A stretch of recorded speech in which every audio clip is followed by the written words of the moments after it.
Opinion: Jeremy Clarkson's valid points about the issues facing farmers at the protest seem to have been rendered irrelevant because of this one thing. Jeremy Clarkson has been demonized for suggesting in the past that buying farmland had allowed him to avoid inheritance tax, before Labour's latest tax raid was introduced, of course.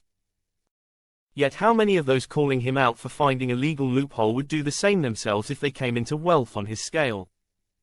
From paying accommodation costs for illegal immigrants at an annual cost per person that's more than the average worker's wages to the provision of playstations to killer prisoners, the discontent about what taxpayers are forced to foot the bill for is widespread.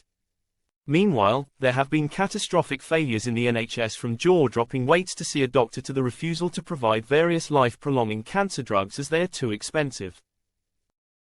Yet the government still stretches our funds far enough to finance career criminals and illegal migrants. There are plenty of reasons to feel fury about how our taxes are misappropriated and how funding never seems to reach those who need it most. In those circumstances, wanting to find a legal loophole to avoid paying a penny more than necessary is completely understandable. Until such times as the funds are used in a way that the majority of right-thinking people would agree with, I won't be judging anyone for not wanting to fork out. I think if I was in Jeremy Clarkson's position and had a £55 million fortune of my own, I'd probably be tempted to do exactly the same thing.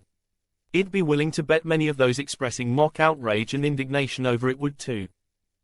The Clarkson's farm star isn't a bone-idle heir to a fortune. H has worked for decades, and instead of criticizing the game, H has worked out how to play it to his advantage. He should be demonized for wanting an estate H has already been taxed on to go to his children without the government taking yet another slice. Some insisted that simply because he'd once benefited from a tax loophole, it rendered every good intention and opinion he expressed at the recent farmers' protest irrelevant. I don't think his tax history should make his points any less legitimate when speaking alongside so-called real farmers. H is using his platform to provide publicity and exposure for those who might not otherwise have had such a prominent voice. Even if he does diddly squat when it comes to toiling the land himself, and even if sidekick Caleb Cooper is right that H is G idiot when it comes to all things agricultural, he certainly has it spot on when it comes to recognizing the rights violations of the hard-working farmers. His appearance at the protest was published in every media outlet, bringing it to the attention of those who might have turned the page if they hadn't spotted a familiar face belonging to a high-profile celebrity. Whatever his reason was for buying a farm is his business, and it in no way overshadows the important role his presence has had in raising awareness at a politically tense time. Is his tax status really relevant? We've bitten the hands that feed us enough without taking aim at Jeremy as well.